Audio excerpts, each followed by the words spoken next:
सबसे पहले मेरे साथ कहिए, भगवान जागेश्वर नाथ जी की, नौलेश्वर महादेव जी की। और आज वाल्मीकि जी की जयंती है, उनको भी बहुत बहुत नमन। ये महारानी दुर्गावती जी की धरती है।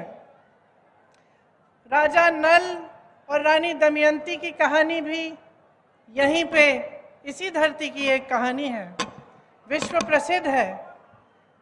यहाँ से बहुत वीरों ने 1857 से लेकर आज़ादी की लड़ाई तक, देश की आज़ादी तक, इस देश के लिए बलिदान दिए, इस देश के लिए लड़े। आप सब जानते नहीं होंगे, लेकिन मैं पिछले 3-4 सालों से मैंने यूपी में काम किया और बुंदेलखंड के कुछ इलाके जो यूपी में हैं उनका मैंने काफ़ी दौरा किया है और काफ़ी मैं लोगों से मिली हूँ, मैंने बातचीत की है। जैसे कमलनाथ जी ने कहा, एक समय में कांग्रेस ने एक बड़ा पैकेज दिया था बुंदेलखंड के लिए। आज परिस्थितियां कुछ अलग हैं, चुनाव का समय है। आपको आदत होगी कि जो भी नेता आता है, जिस पार्टी का होता है, उस पार्टी के बारे में बात करता है और दूसरी पार्टी की आलोचना करता है। तो कभी कभी मुझे लगता है कि जो वो कह रहे हैं, जो हम कह रहे हैं, हम कहते हैं कि वो भ्रष्ट है, वो कहते हैं हम भ्रष्ट हैं, हम कहते हैं उन्होंने कुछ नहीं कहा, वो करा, वो कहते हैं कि हमने कुछ नहीं करा। और इस तू मैं के बीच आपको ये निर्णय लेना होता है कि आप किसका समर्थन करेंगे।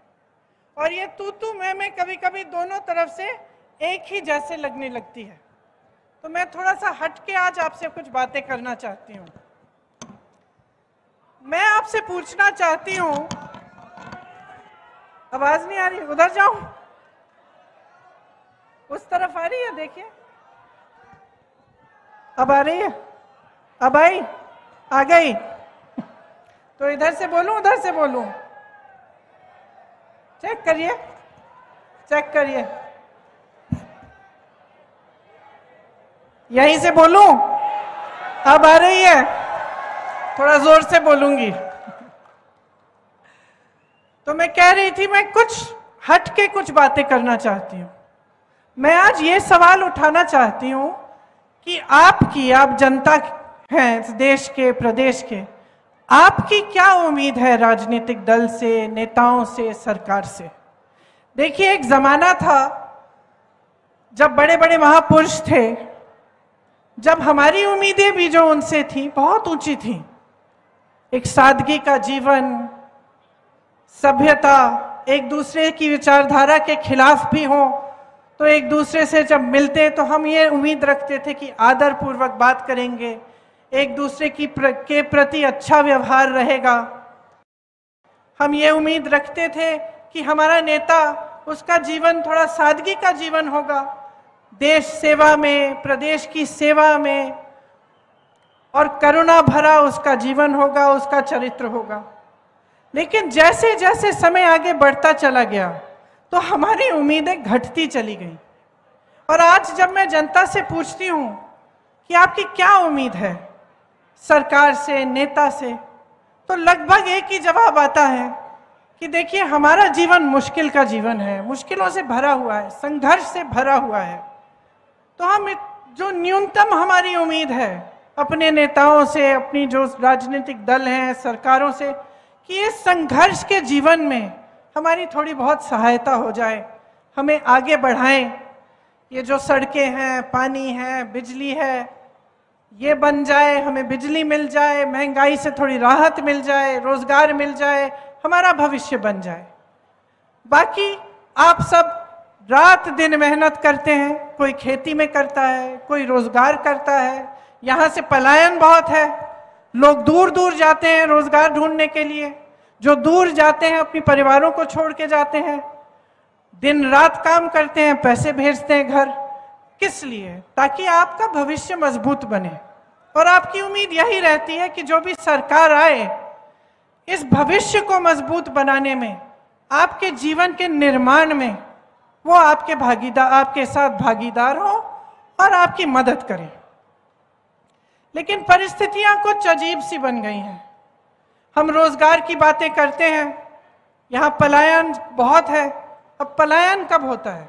पलायन तब होता है जब अपने इलाके में, अपने जिले में, अपने प्रदेश में कम रोजगार मिलता है। तभी इंसान सोचता है कि भाई यहाँ मेरा कुछ बन नहीं रहा है, मैं शहर में जाके कुछ काम करता हूँ, हो सकता है कि कुछ बन जाए। तो पलायन किस लिए हो रहा है? क्योंकि रोजगार आपको मिल नहीं रहे। और रोजगार क्यों नहीं मिल रहे हैं? आपने कभी सोचा है कि 45 सालों में सबसे ज्यादा बेरोजगारी आज है हमारे देश में। यहाँ मध्य प्रदेश की जो सरकार है, पिछले 3 सालों में इन्होंने 21 रोजगार दिए हैं। 21 रोजगार। अगर इतनी बेहाल स्थिति नहीं होती तो हास्य स्थिति होती कि एक सरकार जिसके पास सत्ता है, जो 18 सालों से सत्ता में है, वो मात्र 3 सालों में मात्र 21 रोजगार दे रही है। आप पुलिस वाले हैं, आप ध्यान से मेरी बातों को सुन रहे हैं। कितनी सरकारी नौकरियां खाली पड़ी हैं, कितने पद खाली हैं। यहाँ मध्य प्रदेश में जो स्वास्थ्य की व्यवस्था है उसमें देखिए, तमाम डॉक्टरों के पद खाली हैं। नौजवान हैं पढ़े लिखे, ऐसे नौजवान हैं जिन्होंने काम किया है, जिनके माता पिताओं ने बचत करके उनको मुश्किल से पढ़ाया लिखाया है, डिग्रियां हैं, भर्ती की प्रतीक्षा भर्ती की जो टेस्ट है वो भी किए हैं, लेकिन भर्ती नहीं होती। यूपी में मैं तो ऐसे लोगों से मिली हूं जिन्होंने 6 बार एग्जाम दिया क्योंकि घोटाले हो रहे हैं उसमें। तो एक तरफ से भर्ती भी नहीं होती, पद खाली हैं, उनको भरा नहीं जाता। जो रोजगार बनाने के माध्यम थे उनके बारे में आप थोड़ा सा सोचिए। रोजगार बनते कहाँ से थे? एक तो बड़ी बड़ी जो सरकारी पीएसयू होते थे, बीएचईएल, एचएएल, इस तरह के जो पीएसयू थे, इनसे बहुत रोजगार बनते थे। और सब चाहते भी थे कि सरकारी किसी बड़ी संस्थानों में ही हमारी नौकरी हो जाए तो हमें सुरक्षित पूरा जीवन हम सुरक्षित रहेंगे, पेंशन भी अच्छा मिलेगा। आज स्थिति क्या है? जितने पीएसयू थे, जितनी बड़ी बड़ी जो देश की संपत्ति थी, वो अपने बड़े बड़े उद्योगपति मित्रों को सौंप दिए हैं कौड़ियों के दाम पे। तो रोजगार कैसे बनेंगे उनमें से? नहीं बन सकते। अब छोटी दुकानें, छोटे उद्योग, जैसे मैंने यहाँ रास्ते में बहुत सारी देखी और मैं देख रही थी कि छोटी छोटी दुकानें हैं। आपने इन दुकानदारों के, इन छोटे उद्योगपतियों की कमर तोड़ रखी है। पहले आप नोटबंदी लाए, नोटबंदी से इनका नुकसान हुआ। उसके बाद कोरोना आया, कोरोना में शायद हमारे ही देश में किसी को राहत नहीं मिली होगी। बाकी देशों में दुकानदारों को, छोटे बिजनेसों को खास राहत मिली थी कोरोना के समय, यहाँ नहीं दी गई। ठीक है, उसके बाद क्या किया इन्होंने? जीएसटी लाए। जीएसटी से और भी मुश्किलें बढ़ गई। तो जो छोटे उद्योग थे वो लगभग बंद होने के कगार पे आ गए, और जो बड़े बड़े उद्योगपति हैं उनके हजारों करोड़ लोन माफ हो रहे हैं, उनके उद्योग बड़े होते चले जा रहे हैं, उनको देश की संपत्ति सौंपी जा रही है। तो वहां से भी रोजगार नहीं आने वाले। तीसरी जगह जहां से रोजगार आते थे, खेती किसानी से और ग्रामीण रोजगार से। मनरेगा को इन्होंने कमजोर बनाया, किसानों की कमर तोड़ी। हर जगह हर तरफ से महंगाई, पेट्रोल, डीजल, खाद, कुछ भी हो, किसानों को कोई राहत नहीं मिली, बल्कि इस तरह के कानून ला रहे थे जिससे आपके जो हक हैं वो और भी कम हुए। आप ही के संघर्ष थे, किसानों का जो बड़ा संघर्ष था, उसकी भी कोई सुनवाई नहीं रही। तो रोजगार के जो माध्यम थे वो लगभग बंद हो गए।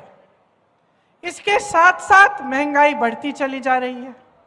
आपके जीवन में संघर्ष है, किस लिए है? अपने बच्चों का भविष्य बनाते हैं आप, बचत करने की कोशिश करते हैं। आज हर चीज पे जीएसटी, बच्चों की किताबें खरीदने जाएंगे, जीएसटी महंगी हो गई। यूनिफॉर्म खरीदना है, महंगा हो गया।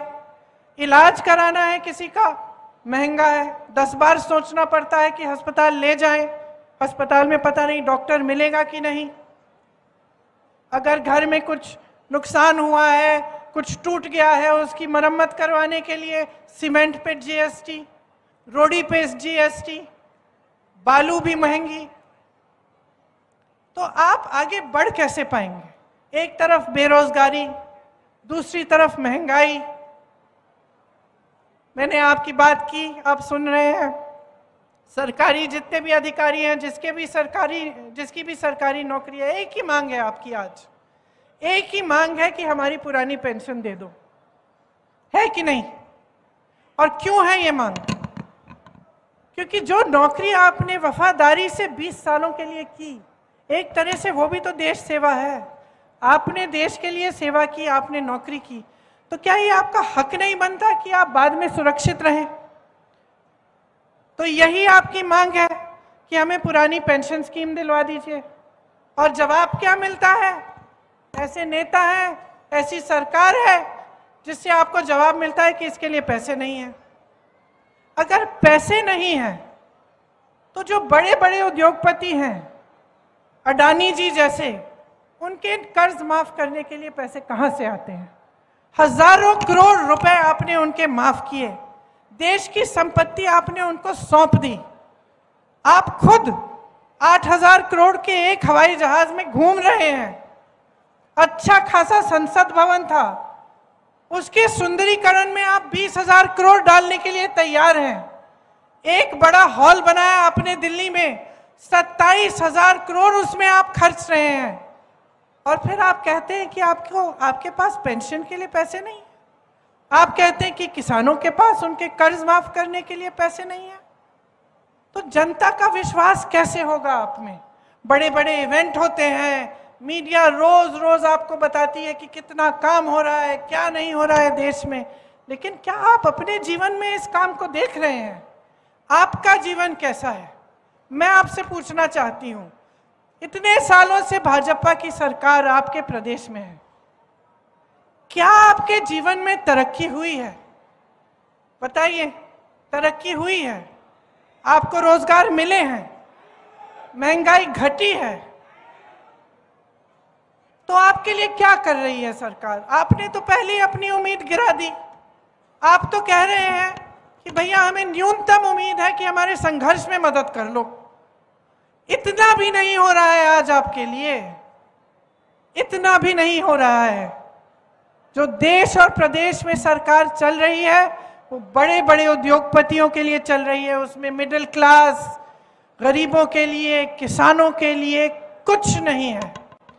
और जब हम ये चीजें उठाते हैं, जैसे जब हम आरक्षण की बात करते हैं, अब ओबीसी, एससी, एसटी के आरक्षण की बात हम करते हैं, या हम कहते हैं कि चलो जातिगत जनगणना कर लो, इसका मतलब क्या है?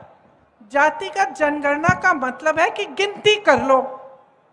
हम जानना चाहते हैं कि देश में ओबीसी वर्ग के कितने लोग हैं, देश में एससी वर्ग के कितने लोग हैं, एसटी के कितने लोग हैं। क्योंकि अगर सरकार जानेगी नहीं तो सही तरह से न्याय कैसे दे पाएगी? जब हम आरक्षण की बात करते हैं, जब हम रोजगार देने की बात करते हैं, चलिए ये भी छोड़िए, जब हम ये बात करते हैं कि हमें ओबीसी वर्ग के लिए कोई ऐसी योजना बनानी है जिससे आप मजबूत बनेंगे, जैसे आप ये सारे काम करते हैं, इनको मजबूत करने के लिए, आपको थोड़ी सी सहायता देने के लिए हम योजना बनाना चाहते हैं। तो अगर हमें यही नहीं मालूम कि कितने लोग हैं किस वर्ग के, तो हम ये योजनाएं कैसे बनाएंगे? तो हम कह रहे हैं कि जातिगत जनगणना करो। बिहार में की गई है, एक गिनती की गई है, उसके तहत 84% जनता, आधे से बहुत ज्यादा, एससी, एसटी और ओबीसी निकली। अब आप अगर देश में देखें तो जहां जहां ऊंचे पद हैं, बड़े बड़े उद्योगपतियों को देखिए, मीडिया के जो बड़े बड़े चैनलों के जो सबसे ऊपर सबसे हेड हैं उनको देखिए, आप सचिवों को देखिए सरकार के, आप यूनिवर्सिटीज के वाइस चांसलर्स को देखिए, तो आपको पता चलेगा कि ये प्रतिनिधित्व आज नहीं है। 84% अगर ये ओबीसी, एससी, एसटी वर्ग के लोग हैं, लेकिन 90% से ज्यादा आपको मिलेंगे कि इन वर्गों से नहीं है, जो इन बड़े बड़े पदों में हैं। तो न्याय की बात है, न्याय की बात है कि अगर 84% इस वर्ग के हैं तो कम से कम उनको भागीदारी मिलनी चाहिए, उनका प्रतिनिधित्व न्यायपूर्वक होना चाहिए। लेकिन आप तो गिनती करने के लिए तैयार नहीं है। लेकिन हम कहते हैं जातिगत जनगणना करो, ये लोग मौन हो जाते हैं, चुप हो जाते हैं। लेकिन बड़े बड़े इवेंट करते हैं कि हम ओबीसी को बढ़ाना चाहते हैं आगे, हम ये करेंगे वो करेंगे, बड़ी बड़ी घोषणाएं करते हैं। जब हम कहते हैं गिनो भाई कितने हैं, गिनना नहीं चाहते।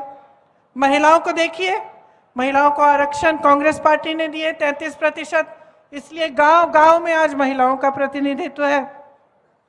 बहनें बैठी हैं, सबसे ज्यादा बोझ उठाती हैं समाज का। आप काम करती हो, नौकरियां भी करती हो, खेती भी करती हो, घर आकर पूरा घर संभालती हो, अपने परिवारों की परवरिश करती हो, सबसे ज्यादा बोझ आपके कंधों पर है। लेकिन आपको पहचानने वाला कोई नहीं है। आपको प्रतिनिधित्व दिया गया राजनीति में ताकि आप सक्षम बन सकें। आपके लिए तरह तरह के कार्यक्रम और योजनाएं बनाई गई। ये लोग कहते हैं हमने महिलाओं को 33% आरक्षण दे दिया, खूब बड़ा सारी मीडिया ने बताया कि आरक्षण दे दिया, बिल पास हो गई, मोदी जी के बारे में क्या क्या अच्छी बातें की। पता चला ये आरक्षण 10 सालों के लिए लागू ही नहीं होगा। तो सच्चाई कुछ है और इवेंटबाजी कुछ और है।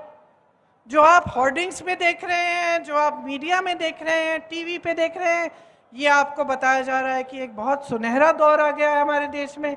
तो ये सुनहरा दौर आपके घरों में क्यों नहीं है? ये सुनहरा दौर जो इस देश में फैला हुआ है, आपके घरों तक क्यों नहीं पहुंचा? आपके दरवाजों तक क्यों नहीं पहुंचा? आप क्यों जूझ रहे हैं? आप क्यों परेशान हैं? आप क्यों गरीब के गरीब रहे हैं? यहां आज भी पानी की किल्लत क्यों है? यहां से लोग पलायन क्यों कर रहे हैं? जो आपकी मांगे हैं कि महंगाई से राहत मिले, हमारे बच्चों को रोजगार मिले, शिक्षा के लिए अच्छी सुविधाएं बने, स्वास्थ्य की सुविधाएं बने, ये पूरी क्यों नहीं हो रही हैं? और क्या बहाना है कि 18 सालों से सरकार में रहे हैं और आज तक ये सब काम नहीं कर पाए? तो देखिए, असलियत आपके सामने है, सच्चाई आप जानते हैं। महंगाई है, बेरोजगारी है, मुश्किलों से भरा जीवन है। फिर भी नेता आते हैं, आपके सामने क्या बातें करते हैं? एक तो चुनाव के पहले सारी घोषणाएं। अब वो घोषणाएं पूरी हुई हैं कि नहीं हुई हैं? जो पिछले चुनाव में घोषणाएं की थी वो पूरी की हैं इन्होंने कि नहीं? बताइए। उन्होंने क्या कहा था? इससे पहले वाले चुनाव में शायद बोला था कि लाखों रोजगार देंगे, फिर 2018 में बोला 10 लाख रोजगार देंगे। पिछले 3 सालों में 21 रोजगार दिए हैं। तो छोड़ दीजिए कौन सी पार्टी के हैं, मैं इसलिए आलोचना नहीं करूंगी क्योंकि भाजपा के हैं। ठीक है, भाजपा के हैं। अरे भाई जवाब दे तो बनाइए इनको। कौन बनाएगा इनको जवाब दे? आपने एक ऐसा सिलसिला शुरू करवा दिया इस देश में जिसका नुकसान आप भुगत रहे हैं और आपको इसके बारे में एहसास नहीं हो रहा है। सिलसिला क्या है कि जो नेता है वो समझ गया है कि चुनाव के समय खोखली घोषणाएं कर लो, धर्म की बात कर लो। राजनीति में धर्म चलाएंगे तो चलाएंगे चुनाव के समय, जाति की बात कर लो और नैया पार हो जाएगी। काम करने की कोई जरूरत नहीं है। अभी मैं छत्तीसगढ़ गई थी, मैंने छत्तीसगढ़ के मुख्यमंत्री जी से पूछा आपका चुनाव कैसा चल रहा है? कहते मेरा तो ठीक है, मैं जीतने वाला हूं। मैंने कहा आप बड़े कॉन्फिडेंस से कह रहे हैं? कहते हाँ कॉन्फिडेंस से कह रहा हूं, काम किया है मैंने जनता की संपत्ति जनता के जेब में डाली है, मैंने ग्रामीण रोजगार बनाए हैं। उन्होंने कहा ग्रामीण रोजगार बढ़ाए हैं, छत्तीसगढ़ में खेती के में रोजगार बढ़ रहे हैं, लोग किसानी में वापस आ रहे हैं। विश्व प्रसिद्ध बना दिए उन्होंने, जो इलाके पिछड़े पिछड़े थे, बड़े बड़े कारखाने वहां खुलवा दिए हैं। रोजगार में सबसे पहले, कर्ज माफी में सबसे पहले, क्योंकि कांग्रेस की सरकार ऐसी सरकार बनी जिसके हित में आप थे, जनता थी, और आज भी है।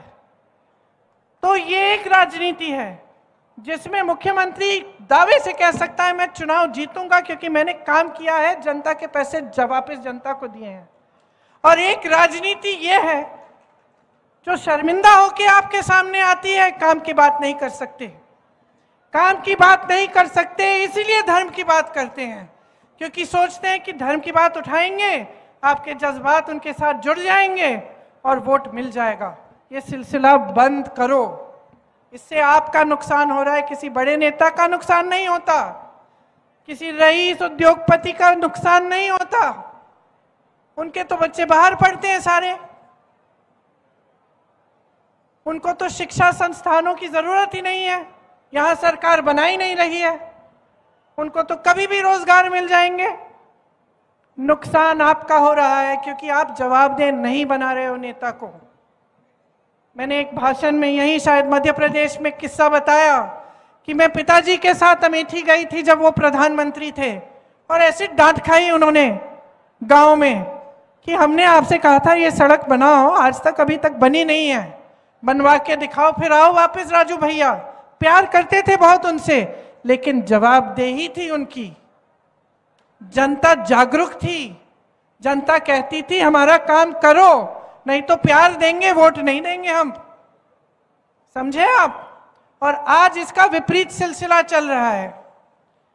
आज ये नौबत आ गई है कि कांग्रेस की सरकारें प्रदेशों में महंगाई राहत कैंप लगवा रही हैं, क्योंकि केंद्र की सरकार ने इतनी महंगाई बढ़ा दी है। तो जब तक आप जागरूक नहीं बनेंगे और आप सवाल नहीं उठाएंगे और नेता को यह एहसास नहीं होगा कि अगर आपका काम नहीं कर रहा है, वो फिर से मंच पे नहीं लाओगे उसको, आप अपना वोट नहीं दोगे, तो कैसे बदलेगा ये देश? तो ठीक है, फिर पलायन करते रहिए, बीमार पड़ेंगे तो प्राइवेट में इलाज कराइए किसी से लोन लेके, रोजगार आपको मिलेंगे नहीं।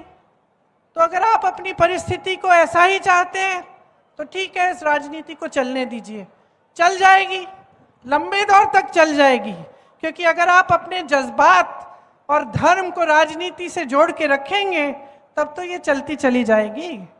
मैं तो ऐसे घरों में गई हूँ गांव में कि मैंने पूछा कि दीदी बिजली नहीं है, पानी नहीं है, टूटी में से कुछ निकल नहीं रहा है, आप मुझे कह रही हो कि बच्चों को खाने का नहीं है, फिर भी आप कह रही हो कि वोट आपका धर्म के आधार पर डलेगा।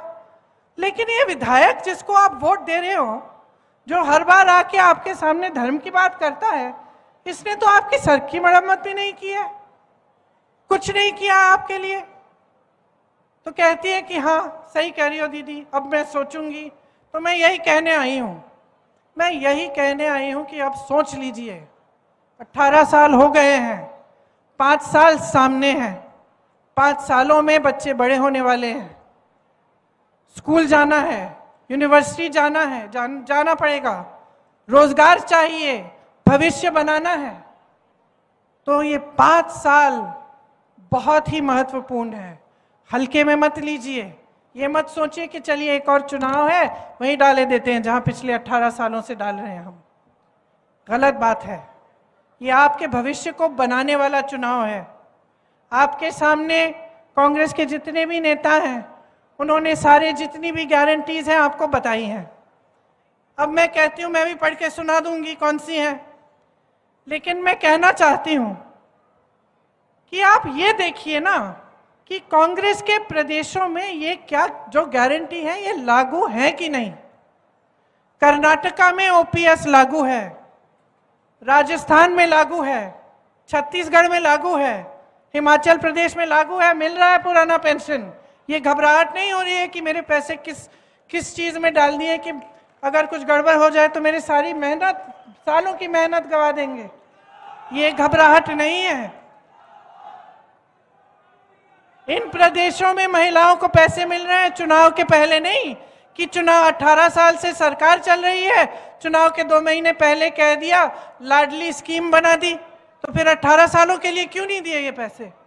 ये लाडली स्कीम आज क्यों लाए हो? और क्या समझ रखा है, क्या समझ रखा है महिलाओं को कि अकल नहीं है हमारी? क्या समझ रखा है कि हमें आप कुछ नहीं दोगे, हमें आप सुरक्षित नहीं दोगे? यहाँ हर रोज 17 बलात्कार हो रहे हैं, हमें सुरक्षित नहीं रख पा रहे हो, हमें पढ़ाओगे लिखाओगे नहीं, हमें रोजगार नहीं दोगे, और चुनाव के 2 महीने पहले कह दोगे लो लाडली स्कीम ले लो, 1500 रुपए पकड़ो वोट दो। क्या समझते हैं कि महिलाएं सोचेंगी नहीं, कि महिलाएं जागरूक नहीं है? मैं बताना चाहती हूं इनको, सबसे जागरूक महिला होती है, सबसे जागरूक, क्योंकि महिला को मालूम है कि कितना संघर्ष है जीवन में। महिला अपने बच्चे के लिए कुछ भी कर लेगी, चाहे किसी भी घर की महिला हो, अपने बच्चों के लिए कुछ भी करेगी, मेहनत करेगी, कमर तोड़ मेहनत करेगी, जी तोड़ मेहनत करके धूप में पूरे दिन खेती करेगी। इसीलिए वो जागरूक है, इसीलिए वो समझती है कि ये फुसलाने वाली स्कीम है, और वो देखेगी कि क्या कांग्रेस की सरकारों में ऐसी स्कीमें हैं महिलाओं के लिए? किसने आरक्षण वास्तव में दिया है? किसकी वजह से आज गांव में महिलाएं चुनाव लड़ पा रही हैं, पंचायतों में? तो महिला जागरूक होती है, और मैं कह रही हूं बहनों और भी जागरूक बनो। स्कीम्स ठीक है, सारी सुन लो, देख लो, लेकिन वोट जो है ना अपने भविष्य, अपने बच्चों के भविष्य के लिए डालो। और इसमें आपका कर्तव्य बनता है कि सोच समझकर अपना विवेक का इस्तेमाल करो। देखो क्या क्या है ये गारंटी, कहां कहां ये लागू हो रही हैं। अब एक लिस्ट है, मैं आपको बता देती हूं क्या क्या है। धान का समर्थन मूल्य आपको 2500 रुपए कह रही है कांग्रेस पार्टी देगी, ठीक है, हमने कह दिया, हम मन से चलेगा और हमने किया नहीं। आपकी क्या गारंटी है कि हम करेंगे? छत्तीसगढ़ में देखो, छत्तीसगढ़ में 2400 रुपए आज मिल रहे हैं धान के लिए। तो देखो क्या हो रहा है, फिर कहो हाँ ठीक है ये सही बात कर रहे हैं, तभी वोट दो अपना, मेरी बातों पे मत चलो। किसान के कर्ज की माफी की बात हम कर रहे हैं, किसान कर्ज माफ किए कमलनाथ जी ने, जब 15 महीनों के लिए इनकी सरकार थी तो किए। तो आपको मालूम है कि चलो इन्होंने करके दिखाया, ये फिर से करेंगे। 100 यूनिट बिजली माफ, 200 यूनिट बिजली बिल हाफ, बिजली बिल माफ की थी इन्होंने। तो जब आप देख रहे हैं कर्नाटका में भी हो रही है, तो जब आप देखें कि हाँ इन्होंने करके दिखाया है, इनके प्रदेशों में है, तभी कहिए ठीक है हम इनकी बात मान के वोट देते हैं इनको। तो मैं जागरूकता सिर्फ भाजपा के लिए नहीं मांग रही हूं, मैं आपकी जागरूकता हमारे लिए भी मांग रही हूं। मैं कह रही हूं कि आप जागरूक बनो, हमसे भी सवाल उठाओ, और अगर ये गारंटी पूरी नहीं होगी तो दोबारा वोट मत दो। तो देखिए सब कुछ आपके हाथों में है। गैस के सिलेंडर हमने कहा है 500 रुपए में दिलवाएंगे, अब देखिए ये 1200 रुपए में दिलवा रहे थे, चुनाव आने लगा झट से कम कर दिया। पहले क्यों नहीं किया, पहले कम क्यों नहीं किया? कितने घोटाले, इनसे 220 घोटाले गिनना भी बंद कर दिया मैंने। पहले तो शुरू में मध्य प्रदेश आती थी, गिनती थी, शिक्षा घोटाला, भर्ती घोटाला, सड़कों पे घोटाला, पता नहीं व्यापम घोटाला गिनती थी। अब कहते भैया मुझे ये लिस्ट ही नहीं पढ़ रही, जनता बेचारी भुगत रही है, इतना भ्रष्टाचार है, रिश्वतखोरी से आप परेशान हो, नौकरी लेने जाना है, इलाज कराने जाना है, जहां भी जाना है रिश्वतखोरी। तो अब मैं सिर्फ ये कहना चाहती हूं कि आप अपना भविष्य अपने हाथों में लो। आजादी की जो लड़ाई थी, इतने महापुरुष शहीद हुए, आपके लिए लड़े, किस लिए? ताकि आपकी शक्ति आपके हाथों में मिले। वरना अंग्रेजी शासन और अब के शासन में क्या फर्क होता? फर्क तो ये है ना कि ये लोकतंत्र है, फर्क तो ये है कि आप शिकायत कर सकते हैं, आप नाराज होते हैं तो आप सरकार बदल सकते हैं। फर्क तो ये है कि आप अपने हाथों में अपनी शक्ति और अपनी जिम्मेदारी ले सकते हैं। यही तो संविधान ने दिया है आपको, और यही तो सबसे बड़ी चीज है। पूरे विश्व ने देखा कि कैसा आंदोलन चला हमारा, और आज आंखें मूंद के उस स्वतंत्रता को आप गवा देंगे क्या? उस शक्ति को गवा देंगे, उस जिम्मेदारी को गवा देंगे जो आपको दी है संविधान ने? मैं तो कहती हूं कि ऐसी सरकारों को गवा दो, ऐसी सरकारों को हटा दो।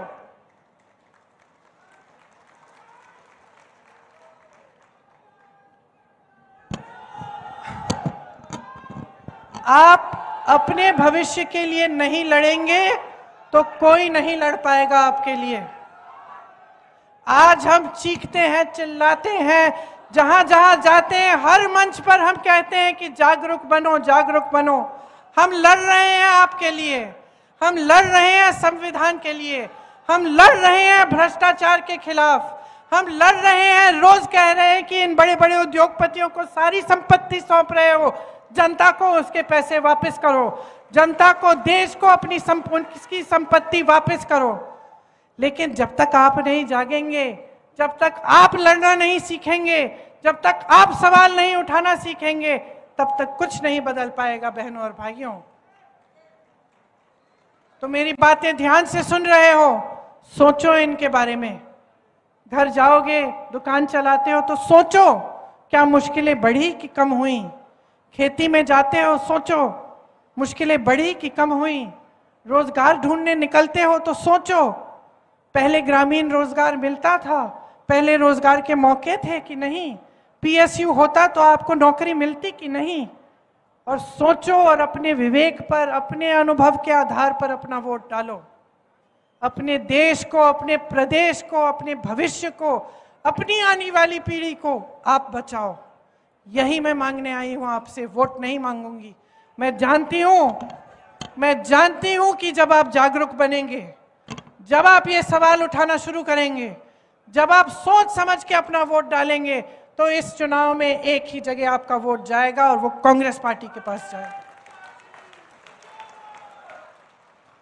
इसीलिए अब मैं और भी गारंटी पढ़ के सुना सकती हूं, लेकिन आप देख लीजिएगा, सब बताते रहते हैं।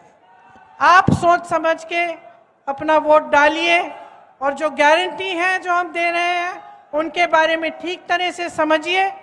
यहाँ से पलायन बंद करवाइए, रोजगार के मौके यहीं पे आपको मिलने चाहिए। अपने बुंदेलखंड को मजबूत बनाइए।